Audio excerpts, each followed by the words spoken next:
Hey everyone, welcome back to my channel Scale Up. In this quick tutorial, I will show you how you can get or take screenshot on PC or laptop, whether you are using laptop or PC or like that. So you can do the same steps I will show you. You can simply get screenshot on the PC or laptop as well. So let's get started.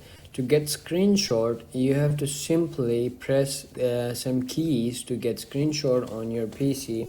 You have to simply do is press shift on your keyboard and then your home key or the Windows key, and then plus you you have to simply press S. Once you press on S, it's gonna be pop-ups over here this page, and you have to simply select the area that you want to screenshot it or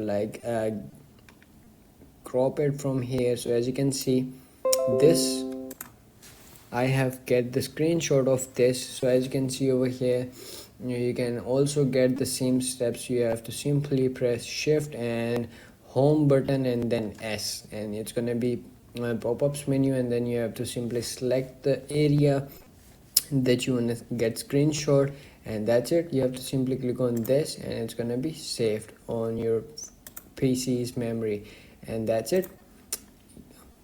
If you found this video helpful, don't forget to like my video, subscribe my channel Scale Up, and also drop me a comment for more tips and tricks videos. Thanks for watching. See you in the next video. Have a nice day. Bye bye.